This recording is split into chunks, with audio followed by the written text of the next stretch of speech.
What is up, everybody? Welcome into the Vendetta Sports Media Daily Show. It is Tuesday, October 10th, and that means it's an NFL show for you. Every Tuesday, make sure you tune in. It is NFL. We'll be having NHL, NBA throughout the week, and the UFC every Friday. So stay tuned. We will have all that stuff coming up the next couple days, next couple weeks. But start out, before we hop into some exciting Week 5 NFL action, I'm Jerry Walker, and alongside me is Jake Reno. Jake, how are you doing this Tuesday? I'm doing well. How are you? No complaints at all. We're both 49ers fans, so we'll talk on that game probably for a little bit, but it's a good weekend for that. Good weekend overall, and I mean, this is my one off day from work this week, so I'm going to enjoy it. That's nice. Good. That's good to hear. Always fun talking NFL, but we are going to start with that game. 49ers and the Dallas Cowboys. What are your just immediate reactions to that game? Because I don't think it could go on any better. Sorry about that. Might have gone out for a second. Yeah, I think we talked about it last week.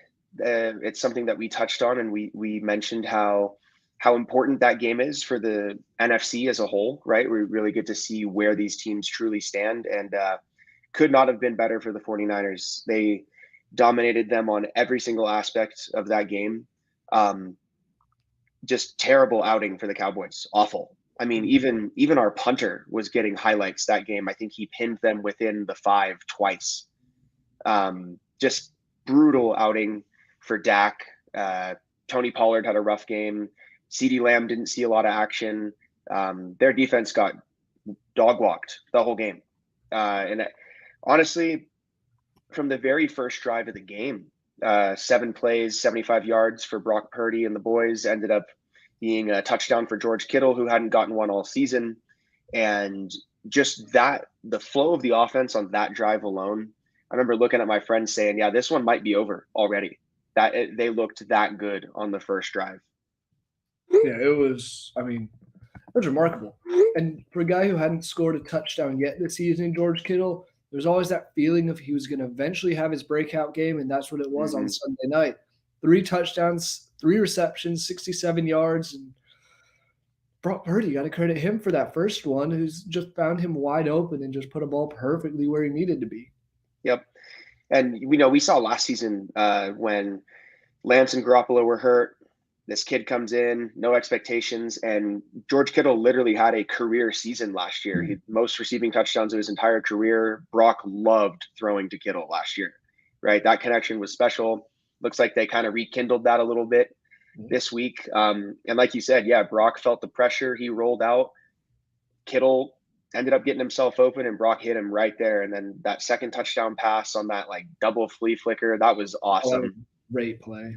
Yeah, that was great. I mean, when you start running stuff like that on a defense of that caliber, you can kind of see where that game is going to end up going. And once that happened too, it was like, okay, they might be able to stay competitive, but there's no chance they're winning this game.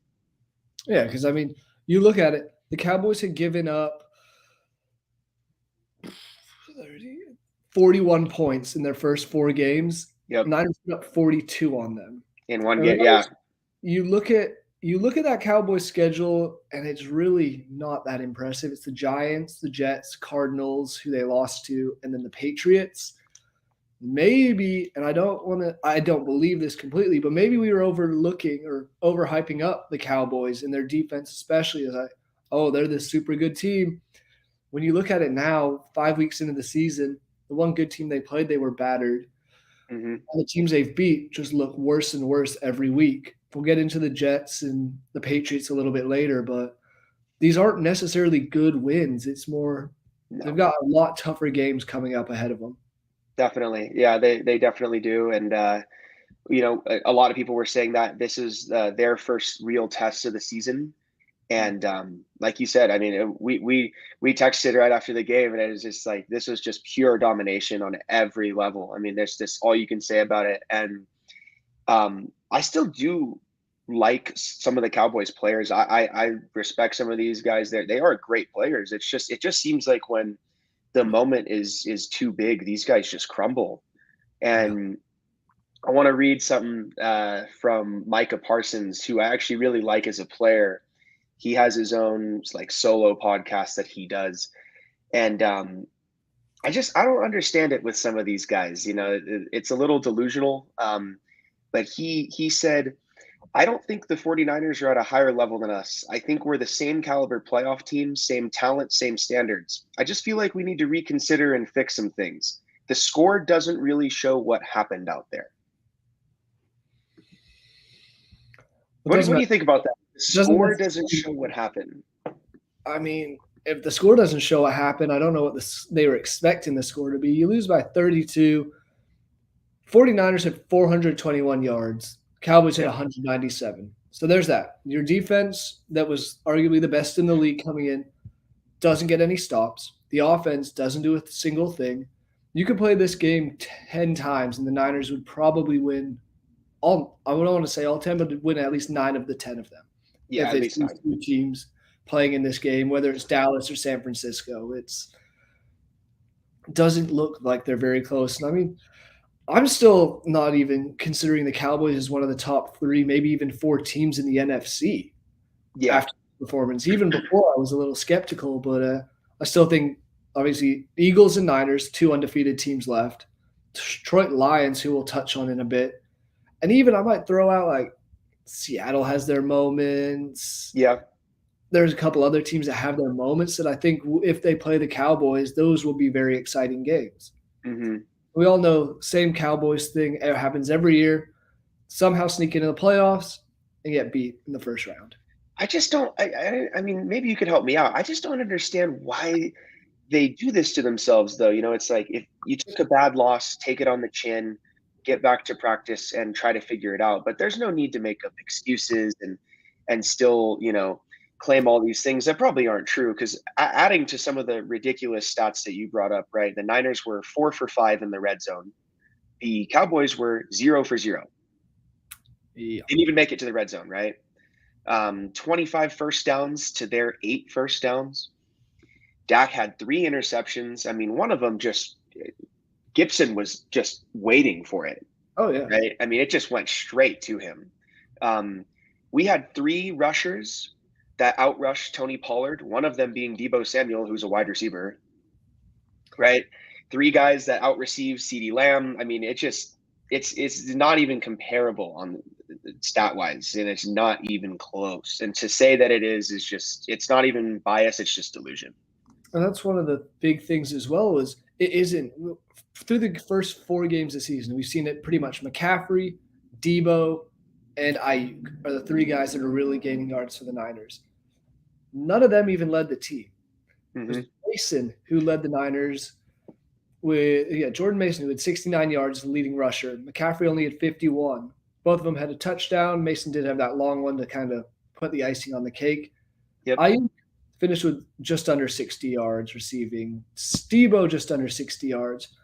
I was super excited when we saw Kyle Juszczyk touchdown. Yeah, that was great. That was always great to see. Anytime that happens, it's awesome. But it's like the Niners are spreading the ball out so well. They had more rushing yards. They almost had more rushing yards alone than the Cowboys had total yards. Yep. 170 to 197. That's where it's like, I think you're Micah Parsons. Yes, you are a very talented defensive player. You are probably one of the best, if not the best at your position in the league. How are you going to give up 42 points and then say, oh, we're just as good? Take some accountability, I would say. So he did say there's some stuff we need to work on, but like clearly, yeah, he didn't have a sack. I don't even know if he had a QB pressure. No, he had 1 pressure, no QB hits, no sacks. Yeah, he had 1 solo tackle. He did not have a good game at all. No, he didn't. And like I said, like I do like him as a player. I do, even though he's on the Cowboys, I mean, he's definitely a DPOY candidate. Like the past few seasons, I mean, he's very good, right? And so it's just funny that the blame never goes where it needs to go. It always gets shifted elsewhere, and it's like, guys, 42-10 on prime time, that's on you. Yeah, sure, the offense didn't help him much, but defense wasn't exactly stopping anything. It's on the whole team. I mean, the Cowboys as a whole just played a just awful game. Yeah. I mean, So, this doesn't necessarily get that much easier for them. They have next week a take on at the Chargers, which we'll see about that one. That's and they have to play the Eagles twice still this season. Eagles twice. Have to play Seattle, who Seattle, you never really know what kind of team they'll have. It is Scrappy team. That's good. At Buffalo, at Miami, home to the Tough. Lions. This Cowboys schedule just looks harder and harder. So Yeah, especially, I mean, if Brock Purdy looks like he's out there gunslinging, imagine what Tua's going to do.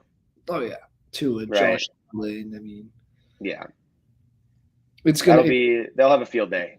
Yeah, but meanwhile on the other side of things, Niners. I don't want to say I don't know when there's gonna be a loss on the schedule, but it looks very favorable for the next few weeks. December 3rd is the big one. Philadelphia. Yeah, I mean, I was going to say that Thanksgiving game just because in Seattle, you never know what the hell is going to happen when those two play. Yeah. Look at it coming up at the Browns, at the Vikings, home to the Bengals, a week off, then at Jacksonville, home to Tampa. Those are all very winnable games. Yeah. Where the Niners could potentially be 10-0 going into that Thanksgiving night game against Seattle. Mm-hmm. And that's when the whole schedule just gets very difficult. That's when we really will find out. But this was the first test, national TV, and it was passed with flying colors. Oh, yeah. I do have one more question for you on this game, unless there's anything else you want to discuss about it. Sure. Brock Purdy had another outstanding game, continued to be perfect in the regular season, perfect in any game where he didn't leave injured. Is it time to start throwing his name around MVP conversations? I know it's only 5 games in, but yeah, I think it is fair to start throwing it around. It is tough because it's so weird. CMC had a touchdown, and by most running back standards, a pretty good game. And for him, it almost seemed like an off night. yeah.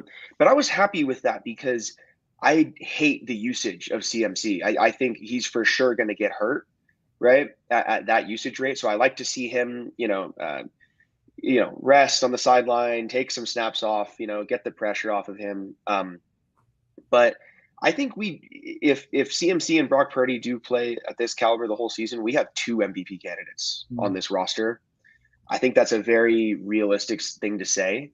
And I think that Brock Purdy, we should stop with the whole system QB label on him.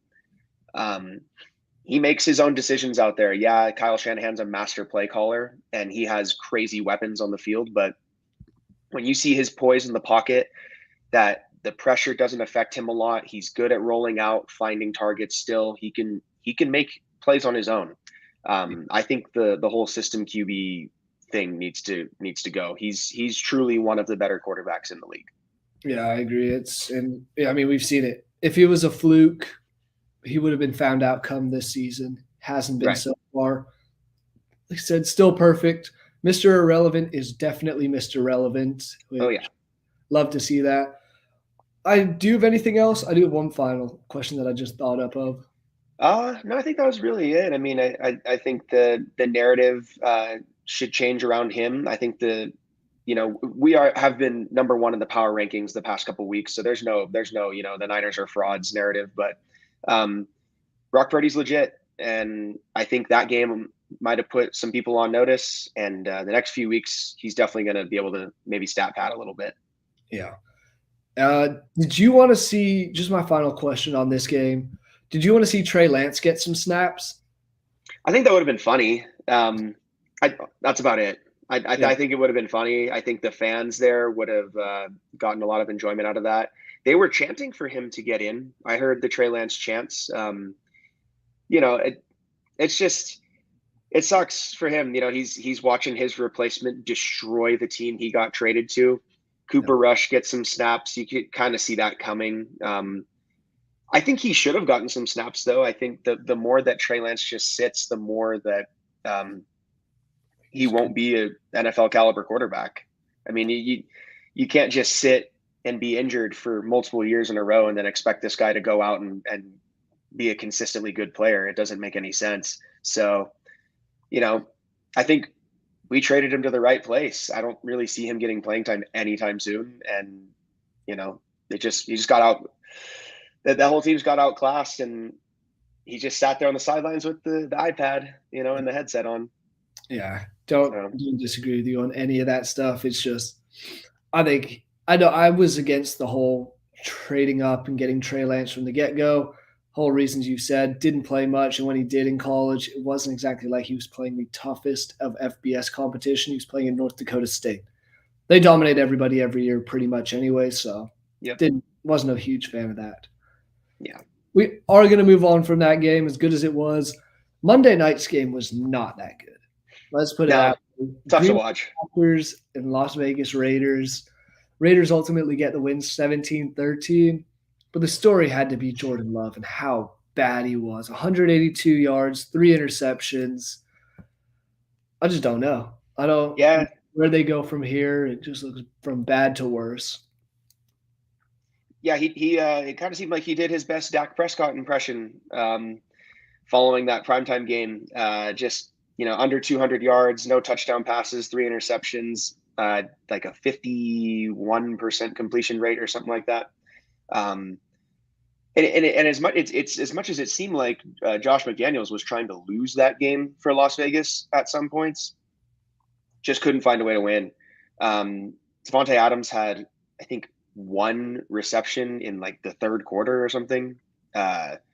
Just, you know, kind of typical Jimmy Garoppolo game, right? Where it's like doesn't really play that well, but somehow manages to skate out a win. So I just think that was a battle of just absolute mid-level teams, and just poor quarterback play on both sides. And the Raiders somehow managed to escape with a win. Yeah, it was just ugly football. It wasn't even like either team could really get a running game going. Jacobs finished with 69 and a touchdown, AJ Dillon 76 and a touchdown.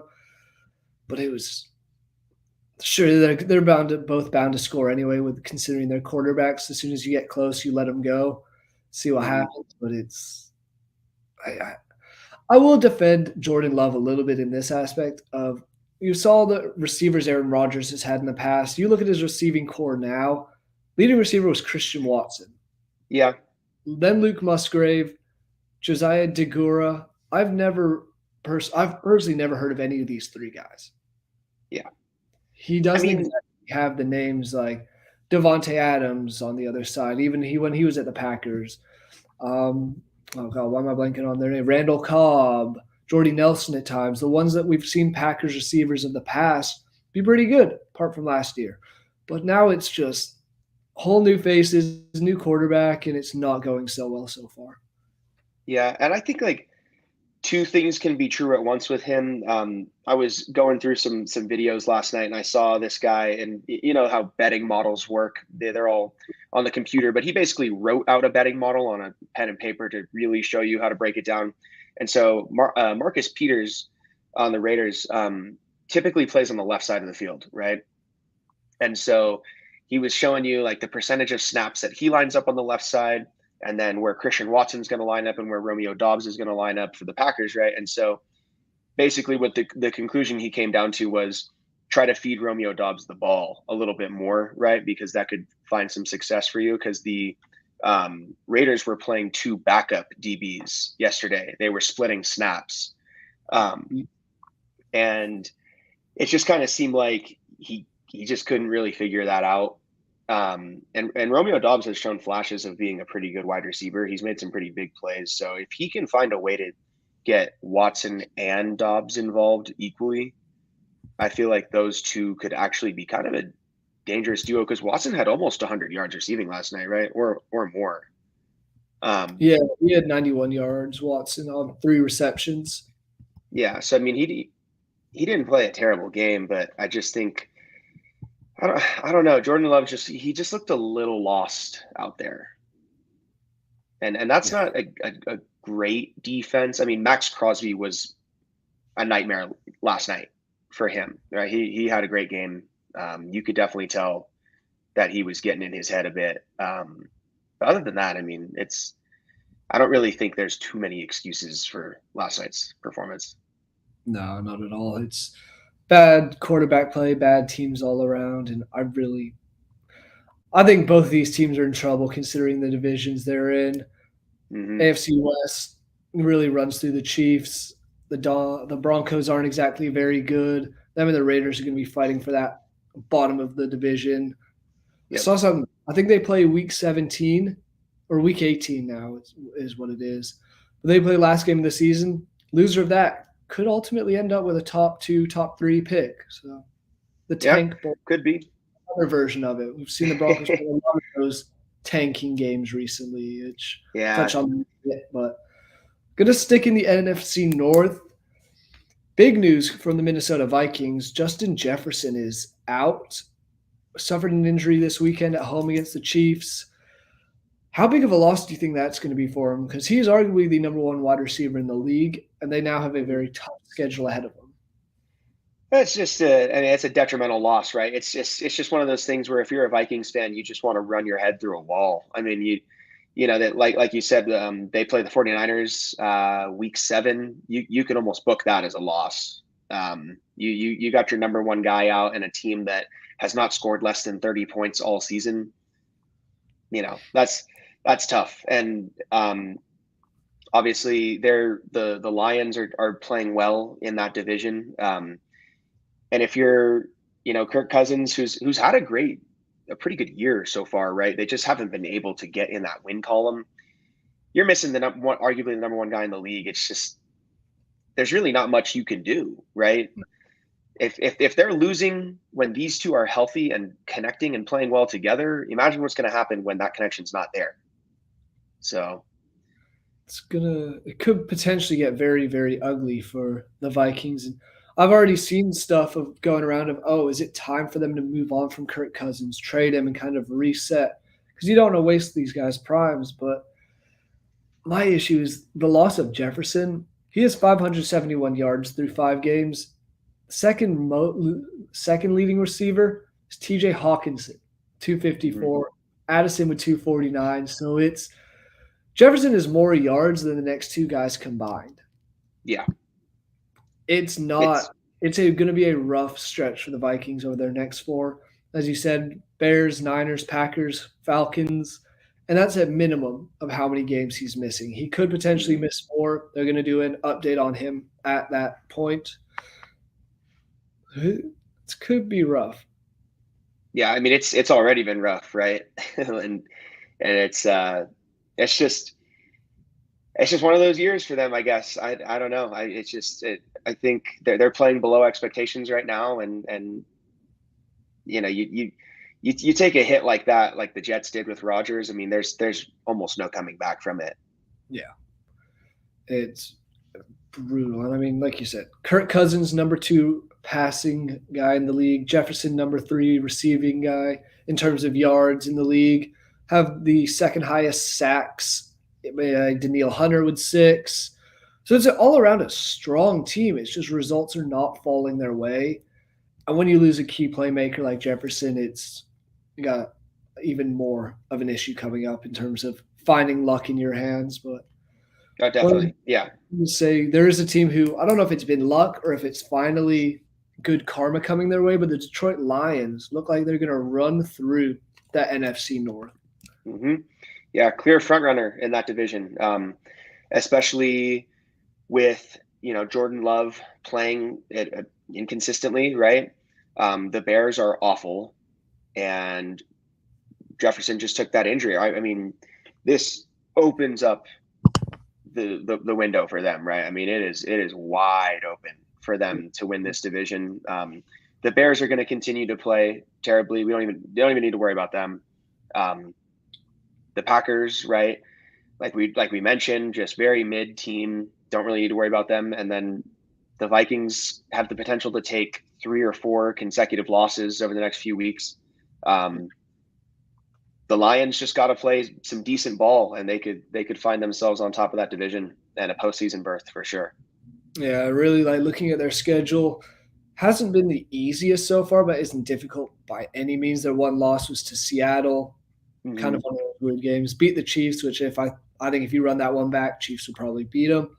But looking ahead, at the Buccaneers, at the Ravens, home to the Raiders, at the Chargers over the next 4. And that's some very winnable games there. The Ravens Definitely. probably the most difficult. Going to the Chargers might be a little hard just because it's pretty much going across the country. But even then, it doesn't seem like anything to be too worried. Still have to play the Bears twice. It's have to play the Broncos, which that should be a win.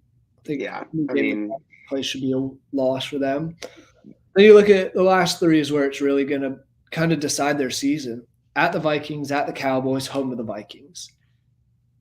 So if the Vikings can get back Jefferson or whenever they get him back and he can get back into the swing of things, that's something that the Vikings could spoil the season for a team like the Lions, which we see that in the NFC North all the time is yeah. the team's kind of doing well and then they shoot themselves in the foot. Mm-hmm. But I mean, you mentioned on their schedule, you said the Raiders in the next 4 weeks, Raiders, and then the Buccaneers, right?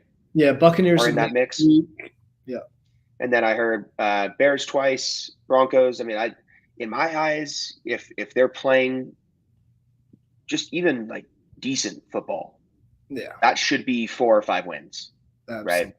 And then at that point, they're, if I'm not mistaken, a win away from 10 wins, right? So, and with how poor that division is, 10 wins should be able to secure that division. Absolutely.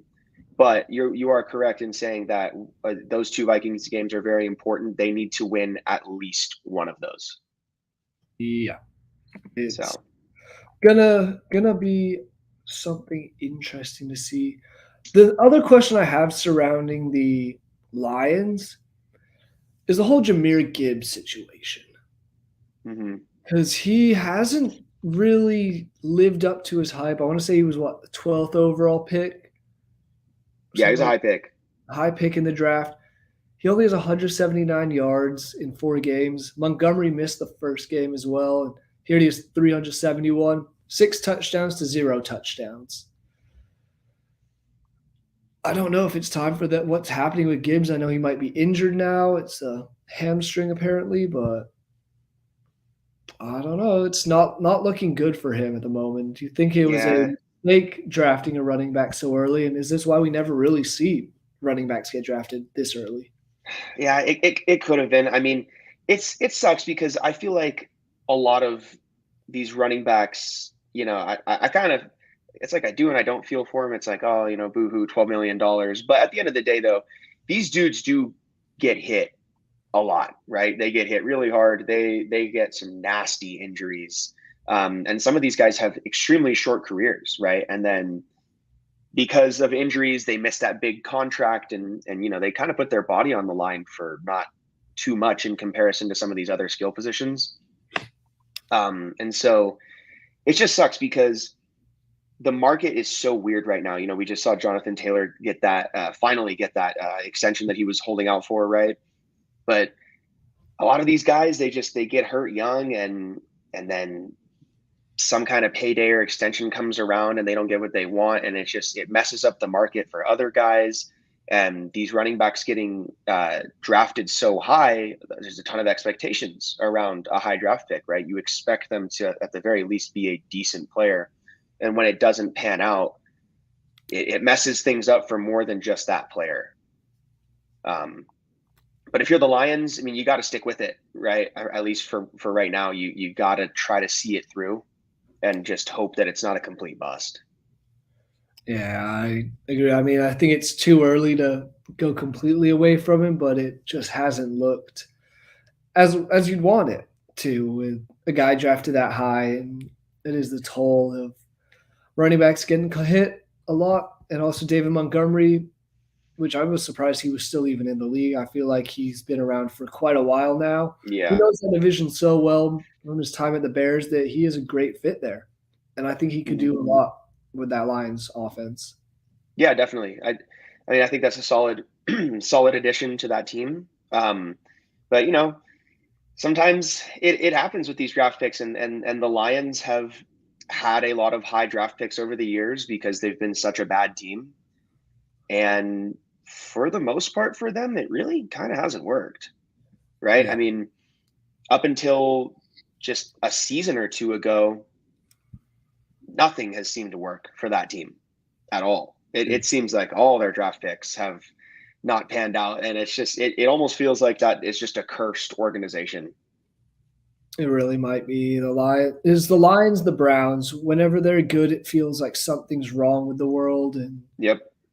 one of them is good right now. It just seems like they were always cursed, but It just doesn't make sense, right? But I mean, we talked about them last week too, and I love Dan Campbell, right? I think he's a nice. awesome coach, and I think that is definitely one of the pieces that needed to be added to that team. That just that fire and that motivation to just get out there and just win and just do everything you can to try and secure a W. And I think he could secure a spot there for a while if that's what he wants, Oh, I agree. Well, or go somewhere else. I don't know.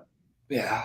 Before we move on to the AFC, I do want to ask you this: where do the Lions stack up in your opinion compared to the other top contenders of the NFC? The Eagles, the Niners, the Cowboys, even Tampa to an extent is up there at the moment.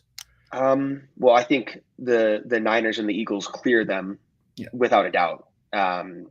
Either if the Lions, win the division, or we're going to assume they're going to make the playoffs, run into either of those teams, it's going to be bad. Specifically the Niners, just they. I mean, I don't know. That offense seems like they can just steamroll just about everybody. So, but other than that, I think the Lions Cowboys would be a really interesting matchup, just to put things into perspective. Yeah. Who's here, who's below, right? I think they are definitely top 4 in the NFC, maybe top 3. I mean, like I said, I don't know after watching that abysmal Cowboys performance how they would stack up against them. But then again, you look at the Niners and you're like, okay, this team is just that good. Yeah, I'm with you. And I mean, we saw their one loss for the Lions come against the Seahawks, who are also a 3-1 team, and you have to throw them into the mix potentially. It's all just very, very interesting stuff. I do think even though they are 3-1, Tampa probably might get shut down. I just think that whole NFC South is kind of just bad, though. Yeah, it's that's a weird division right now. I don't really. I mean, I don't know. You see the Saints destroy the Patriots the other day, but how valid is that shutout victory, right? I mean, Mac Jones has been abysmal this year, so it might be a fraudulent division where we'll see how it pans out, but I don't really trust it for right now. We talk about being used to the last thing I want to say on the NFC, but it was like we were used to the Browns, the Lions being bad. This feels like the NFC South is back to what it has been for a while, where the winner of this is going to be under 500, somehow obviously get a playoff spot for winning the division, then get whooped in the first round, and somehow 2 of them are going to tie. Yeah, right. It seems like there's a tie in that division. I'm willing to bet Carolina and Atlanta, the battle of Desmond Ridder and Bryce Young, that's going to end in a tie, one of those 2 games. Yeah, just must see TV right there that you just mentioned. Yeah, I mean, it's tough. And like you said, the Baker Mayfield with the Buccaneers, kind of a surprise. I mean, it is cool to see him getting some success with them, but I don't see them really doing anything with that. It's the Saints. I mean, Derek Carr. I feel like this should be the Saints division, but we'll see. We'll see if Baker Mayfield has something to say about that. Yeah, I mean, looking at the stats, like just points wise, this is the only division where not a single team has scored 100 or more points yet this season. Yikes! In 5 games, that's pretty bad. Yeah, that's. Especially that, and that's weird too, since the Saints just dropped 34. But it's bizarre. Saints have the most with 96 points. They're almost there, but not quite.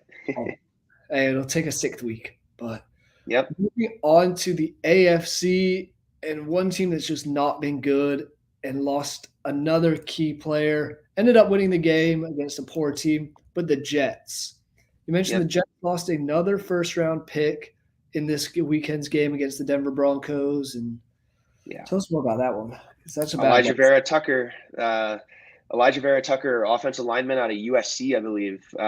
2021 14th overall pick in the first round. That's a pretty high draft pick, especially for a Jets team that has been notorious for being bad over the past few decades, feels like.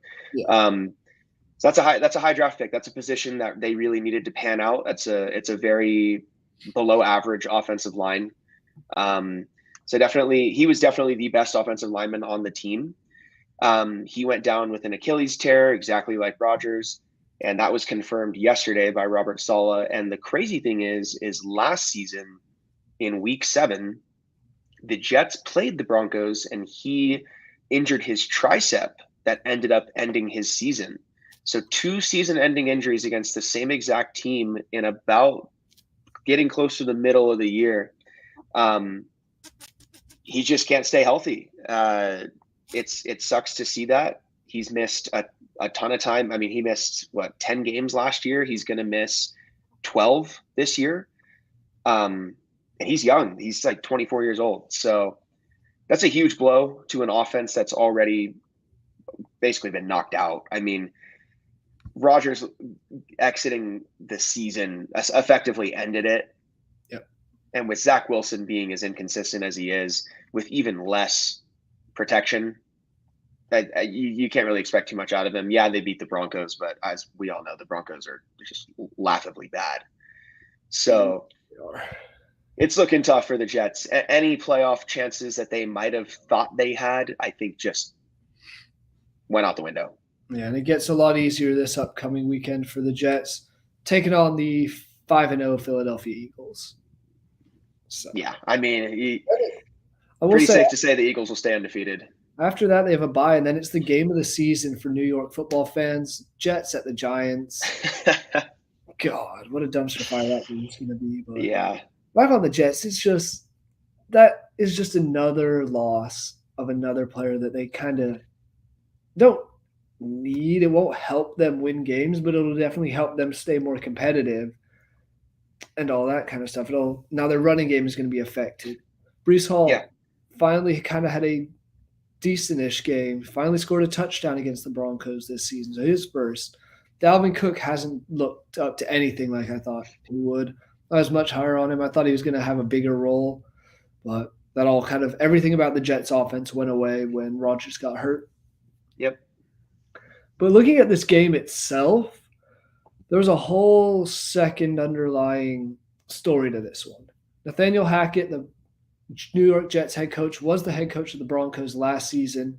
Sean Payton made comments as an analyst last season saying, "This is the worst coaching job I've ever seen," pretty much just ripping Hackett for his job as the Broncos coach. Sure enough, karma comes around and gets him less than a year later. He is now coaching the Broncos against Hackett, same team pretty much, and the Broncos get beat at home. And it looked terrible. Russell Wilson, not even 200 yards, did throw for 2 touchdowns. Samaje Perine, who I thought was out of the league 2 or 3 years ago, was your leading receiver.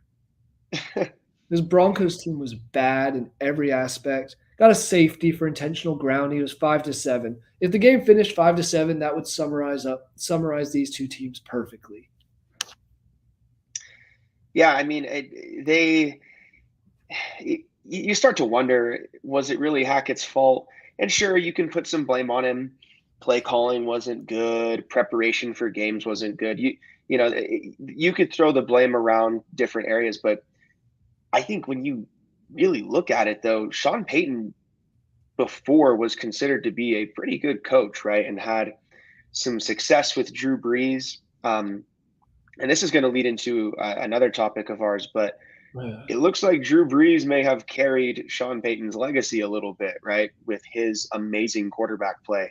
And you're looking at a obviously declining Russell Wilson, somebody that it's getting a little bit more confusing each week as to how he still has a job. Yep. And a defense that is awful, right? We know the 70-point incident just gave up 31 to the Jets, right? So I think Sean Payton is just coaching a terrible team. It's a team full of players that just cannot get it done ever. So it's just, I mean, I don't even really know what to say about them. Honestly, it's just, I don't know if any coach can just swoop in and save that situation. So I really don't think he can. But I mean, for me, the big issue with them this year is the defense. You look at it last season, gave up 17, 9, 10, 12 points. They were holding teams to very low scoring totals, a lot of games under 20 points. Arguably the number one defense in the league at points last year. including the Niners, held the Niners to 9, right? Held the Niners to 10, Texans 9, lost to the Seahawks 17-16 in Seattle, held a now strong Jacksonville team to 17 points, Ravens to 10. It was a very strong defense, but now they're giving up. Obviously, the 70 to Miami was bad, but 28 to the Bears, 31 to the Jets. Even if you win that Bears game, it's still bad. 35 to the Commanders, who were then blown out by the Bears. It's just a bad look on this Broncos defense, and I don't see where it gets any better, especially looking at their next few games. Thursday night at Kansas City, that's going to probably be a bloodbath. Yikes. Then it's another one of those dumpster fire games, home to the Packers. Then it's home to the Chiefs, a week off at Buffalo. I could see 4 more losses right there. Oh, easily, yeah. I mean, it's the same type of deal as Micah Parsons, right? You just get a guy that talks too much, and then people have expectations. When you talk in that type of manner, people are going to expect results. Okay. And you know who's going to expect results too? The GM, the owner, people in that organization that are higher than you. It's not a crazy thing to say that Sean Payton could get fired before the season ends. Yeah. Right? That is a possibility. And so to criticize somebody else for having arguably the worst coaching performance in history and then follow that up with an abysmal season, you got to know better than that. You got to know where your team stands before you say something like that, right? Before you go out on somebody at somebody else. And then obviously the loss to him as the OC, it's just bad situation for Sean Payton. And I want to just throw one more thing out there. We didn't talk about because it's happened since our show last week, but the whole Randy Gregory situation where they paid this guy $70 million for 5 years back in 2022, and now they've pretty much cut him. And I don't know what the whole deal was because I think they're still paying for part of his contract, but he's now on the Niners. Yep. This is an offensive guy that could really help a very poor defense at the moment. And he didn't even play against the Cowboys too. Yeah. Right? He didn't even play. And John Lynch masterclass right there. Just another reason why John Lynch is one of the best executives in football. He just makes plays. He really does. I mean, he creates so much salary cap room, gets great players. I mean, it was crazy when I saw that. And we got a pick out of it. I mean, we essentially lost nothing for him. We traded a 6th round pick for a 7th round pick and Randy Gregory. And the Broncos are paying the remainder of that contract. We only have to pay the veteran minimum this season. And then the remainder of his contract is not guaranteed. Yeah. So it was just an absolute steal. Terrible move by the Broncos. Just another reason why our team's 5-0 and they're not, right? It's the decision making on all levels. It's clear why that team is bottom of the NFL. Absolutely. It's going to be long road ahead for Broncos this season, especially Broncos fans. But you mentioned it, and I do want to go into that topic a little bit before we hop into some of the good teams and some surprises in the AFC. Yep. But you said Drew Brees might have carried Sean Payton's legacy. Another coach that's looking like he's on the hot seat and could have been thanking a superstar quarterback is Bill Belichick. Yep. There's a lot of talks now of, Belichick might be on the hot seat after they lose 34-0 to the New Orleans Saints at home in Foxborough. It's bad. And Mac Jones, I'm sure you've seen the stat. It was all over social media this weekend. Mac Jones has now thrown as many pick sixes in Gillette in 3 seasons as Tom Brady did in his entire career at Gillette. Yeah. Yep. And I believe back-to-back 30-point losses for the Patriots. That's the first time since the mid-90s. And that 30-point loss before the Saints was, I believe, the first time in Belichick's career. Or it was his biggest loss in his career. Yeah. And then for that to happen back-to-back weeks, you get shut out one of those weeks. That's just what do you do, right? I mean, obviously Mac Jones is not playing well, but ever since Brady departed from New England, Belichick has not looked good. Okay. And it's not unfair to say that in that Tom Brady-Belichick duo, Tom Brady carried it by far, right? I mean, if one of the pieces goes away and the other guy crumbles, that's really all you need to know. Absolutely. And it's just not been good for the Pats at all. Mac Jones barely even has 1,000 yards passing through 5 games. Yeah. He's got 6 picks to 5 touchdowns. He's got a whole QBR of 74.2. But it's not necessarily all his fault. He's got no running game to support him. The offensive line has looked abysmal. Mm-hmm. His receivers, they can only do so much, but it's not exactly like he's got star receivers everywhere. Kendrick Bourne, Demario Douglas, Devontae Parker, Juju. Yeah. I liked Kendrick Bourne in San Francisco, though. He played well in San Francisco. But see, that's one thing that I saw, though, and I do agree with you that the wide receiver core is not very good. But Tom Brady never, I mean, he had Danny Amendola, a sawed-off slot receiver, right? And then I forget his name off the top of my head, but he used to play college lacrosse. Wes Walker, Julian Edelman. Who was it? Yeah, one of those random ones that he found. Yeah, that just started going off for him, So he's always had a kind of interesting wide receiver core as well. And I'm not taking away from those guys. Those guys were great players, and they had amazing careers. But Tom Brady, I mean, a lot of people, he got carried by his defense a lot of years, right? Like that year where they won the Super Bowl 13-3. But I don't know. I feel like it is more on Mac Jones and that offensive line than it is the receivers. Oh, 100%. But just like multiple other teams in the league, that team they're just struggling on all aspects of the game. Yeah, it's just bad.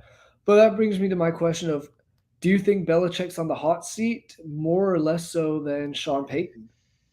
I think Sean Payton's probably on the hot seat a little bit more, but I think they're both on the hot seat. I think that the Patriots could be looking for a new coach here pretty soon. Belichick's getting older. He's just looking almost out of it at some of these press conferences, just like he doesn't really want to be there. It's like, what am I doing? I should probably just retire and just enjoy my life. Sean Payton, though, I think he's slightly on the bigger hot seat, though, because, like I said, he came into this season talking crazy and has had nothing to show for it. Yeah. Nothing. Yeah, I think I can agree with you there in terms of what you said of Sean Payton. Talked a big game and has clearly disappointed. Belichick doesn't have anything else to prove. He's won everything he can and multiple times, so there's that aspect of it as well. If he gets fired, I think he'll probably retire. He should just ride off into the sunset. Enjoy the rings. Enjoy the money that you've made over the years. And I mean, he is a legend of the game, right? At the end of the day, I'm not discrediting him for the whole Tom Brady thing.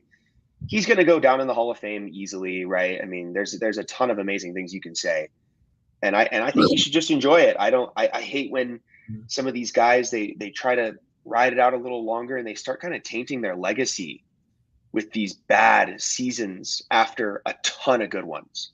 Yeah. Right. You see this with individual players too. They have a great career, then they get injured and they come back and then they're just awful. And it's like, I kind of just want you to retire so we can retire with seeing you like this instead of like this. Retire with dignity and leave on top. Definitely. It's a lot better that way. You hate to see them go out just getting punched in the face over and over and over again. Yeah, it's tough to see, but hey, that's football for you. I Yep. am going to move us on to our probably second to last topic of this daily show. Cincinnati Bengals. Sure, the Niners had the best team performance, but Jamar Chase was the best player this week. 192 yards, 3 touchdowns. I think everyone who does fantasy football saw his importance there. Does Yeah. this win is obviously this win's big for the Bengals, but does this show that they're still that team and can be that highly competitive team in an AFC? Yeah, they can be, and this is a big thing we talked about last week too. Was um, why did Joe Burrow come back from injury so quickly? Right, you've got your really high paying quarterback, right? And if he's hurt, it might not be the worst idea to sit him for a couple games. Make sure that he's 100%, so that when he comes back, he can lead you to where this team knows they can go. They've played in a Super Bowl. They've been competitive the past few years. They've got the pieces to do something great. Why mess that up? Right? Why mess that up just so we can rush him back onto the field for 2 or 3 games? It doesn't make any sense. And Jamar Chase was right last week. He said, I'm open. I'm always open. I'm here for it. And he showed that. Yep. I mean, 15 receptions, like I said, 192, 3 tutties. He said, I think he tweeted after the game something along the lines of 7-11 because he Yeah, was that's what he said. always open against this Cardinals defense. And Cardinals defense that has given up points in bunches at times, but it's also held some decent teams to lower scores. So kind of surprising. I think this is very big for the Bengals, obviously getting the win. Joe Burrow, first game I want to say with over 300 plus yards, 3 touchdowns this season. And they're still right in the mix of things in the AFC North. They are currently bottom at 2-3, but the Steelers Ravens, after their weird game this weekend, sit atop with 3-2. So really a game in it. Anything can happen in this division. They all still have to Yeah. play each other a ton.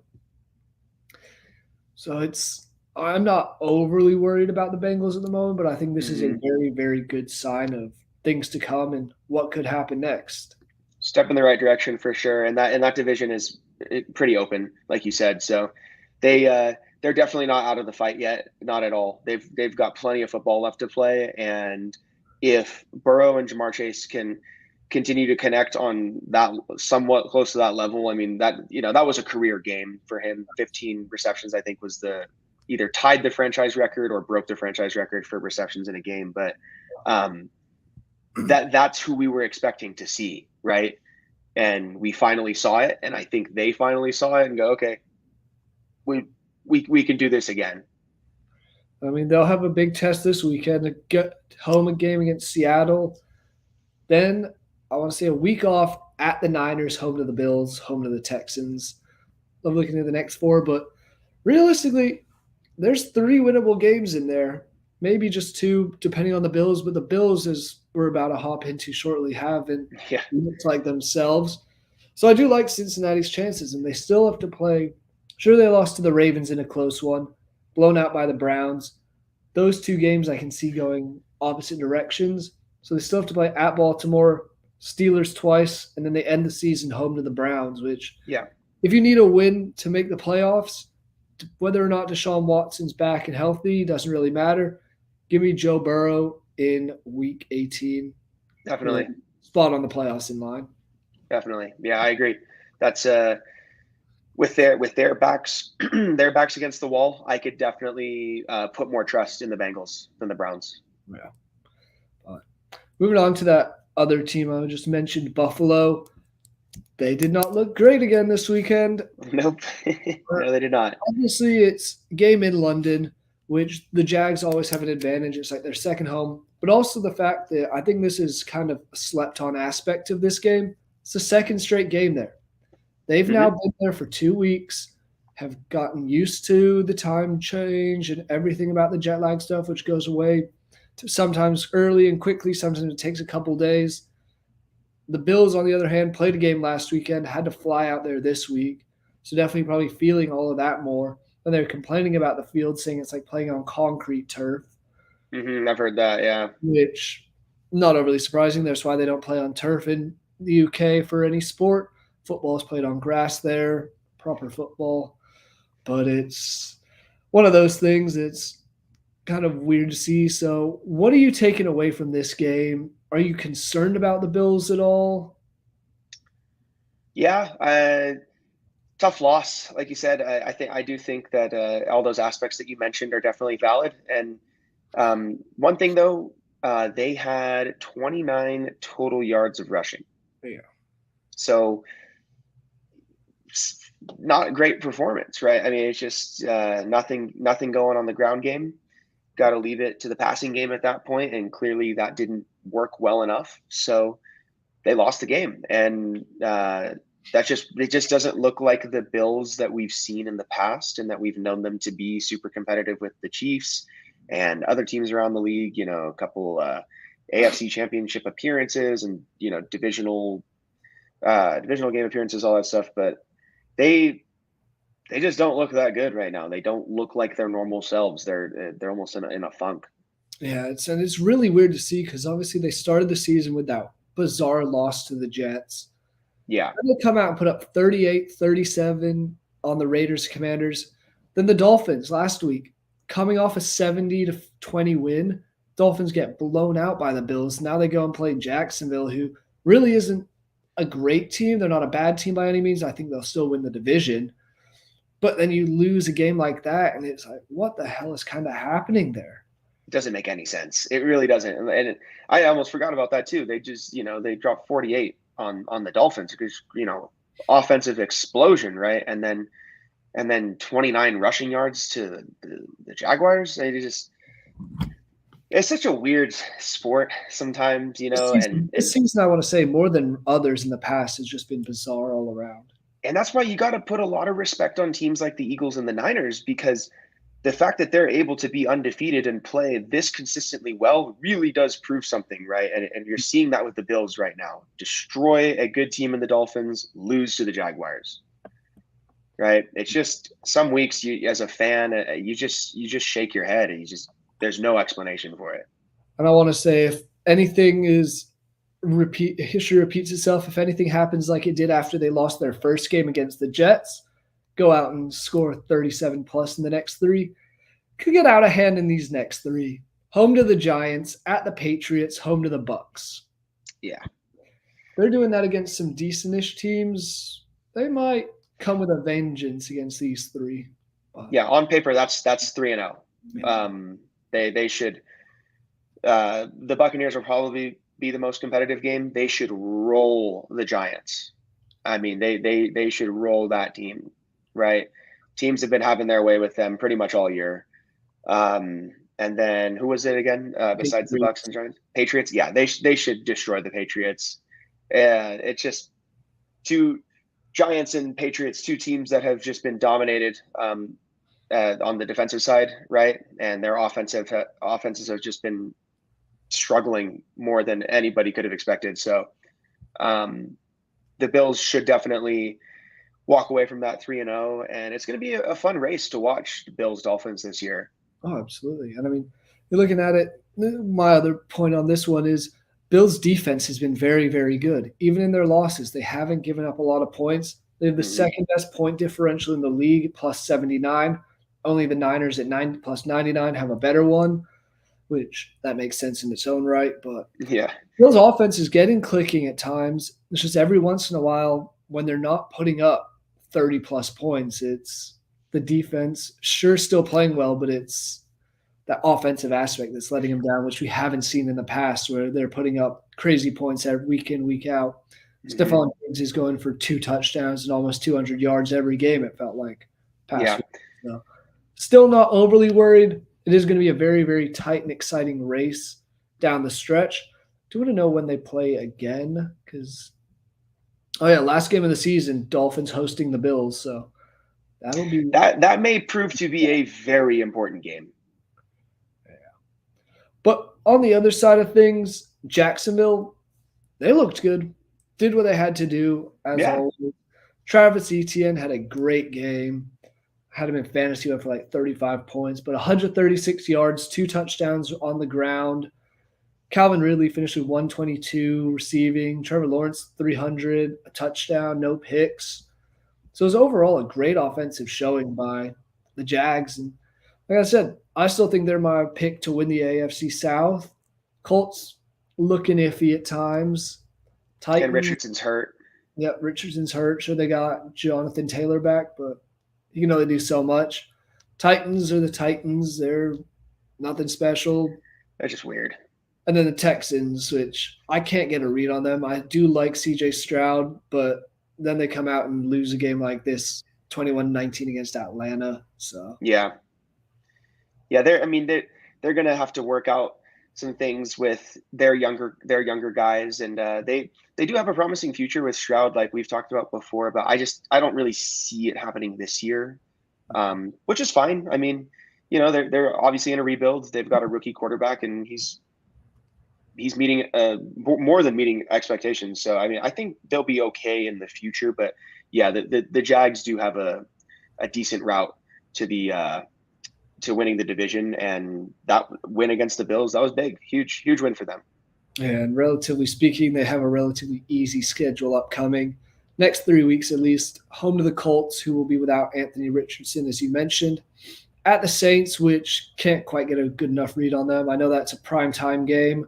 Then at the Steelers before the Niners game, then Titans and Texans. So some very winnable games in the future for the Jags. I do still think they'll win this division. Maybe Trevor Lawrence can get him cooking, get a playoff win. Because this AFC has shown us anything this year is anybody can beat anybody on any given day. Yeah. That's going to – There's no clear front runner, really. I mean, you could say the Chiefs, and that would be fair, but it could be up in the air this year. Yeah, that was going to be my final question for you is who do you think, if you have like a group of 2 or 3 teams leading the way in the AFC, is it just the Chiefs, Bills, Dolphins? Is it that simple, or do you think one of these other teams the potential to kind of sneak it and upset the party? I feel like for right now it is about that simple. Chiefs, Dolphins, Bills. Maybe one of these teams could pull off a upset win. That could shake some things up for the rest of the playoff picture. But it's just the conference is a little weird right now. Some teams that we think are the front runners are having amazing games, and then they lose a big one that's really important, like that Bills Dolphins game. That was a huge game for both teams to really see where they stand, and the Dolphins just fumbled that. So I think you could argue Bills or Chiefs, and then Dolphins right below them. Yeah, I agree with you. I think it's those two. The Dolphins got to throw your hat in, but as soon as I saw that Buffalo game last week, I was like, maybe they're not as good against these top dogs as we think they are. Yeah. Still, we're only 5 weeks in, 13 weeks to go. A lot will still happen. Jake, do you have any final points, final comments, anything else you want to make before we wrap this up? Because we are just at over an hour. Not really. Like we mentioned earlier, just super hyped on that Niners win, and really excited to see how the rest of the NFC pans out. I really do think it's going to be Niners Eagles again, and hopefully this year we can prevail. Yeah, injuries. That was a big killer for the Niners last year. We'll see if anything has changed this year, but I'm with you. It's been a fun season so far. A lot of exciting teams, a lot of interesting teams, whether it's for good or bad down the tables. But Jake, been a pleasure as always. Thank you guys, the viewers, for tuning in. Make sure you tune in for this NFL talk next Tuesday as well. From Jerry, from Jake, have a good one. Thanks for watching.